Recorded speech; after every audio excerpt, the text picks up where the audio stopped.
streets social media manoswera ndichiona kuti nyaya dziri kufamba sei. Ndinayo nyaya ndoda ndinge ndiri ndinosvitsa kwamuri imoziva kuti zvizi zviri kuitika. Handiti vazukuru inzwai ndinototaura kutoti mumastreets esocial media. Handiti ina handisi journalist vazukuru.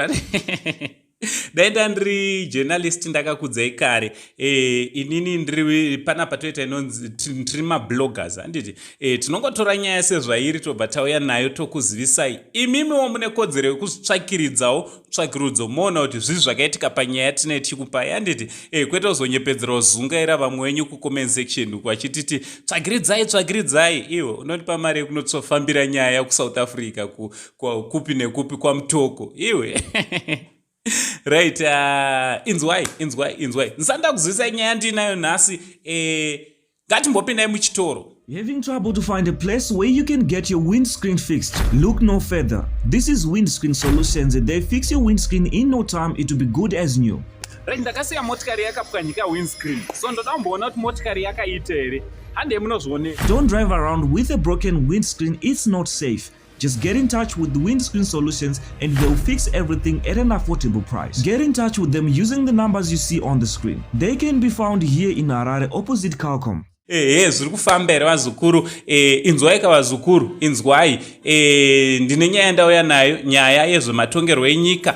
Sekuziva kwenyu kuti kune musangano uchangotanga unonzi weCCC uyo wakatangwa naVanelson Chamisa pamwe chete neshamwari dzavo kana nevanobata navo. Handiti kusanganisira vatendai biti, kusanganisira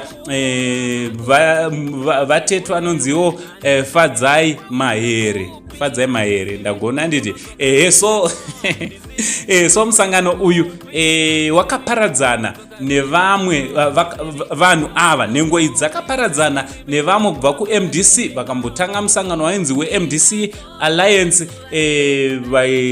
vabuda muMDC. Handiti vakanga vasara kuMDC vanosanganisira vanonzi ivo Madam Thokozani Khupe vekumatebeleland uko. So Madam Thokozani Khupe vari kuratidza kuti vavepo zvakare kutsigira vaNelson Chamisa nemusangano wavo weCCC nekuti vakutoita macampaigns vachikampenera vaNelson Chamisa.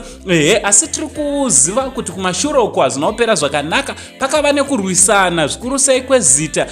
vaNelson Chamisa vakasvika pavakadyiwa kana kuti pavakakundwa.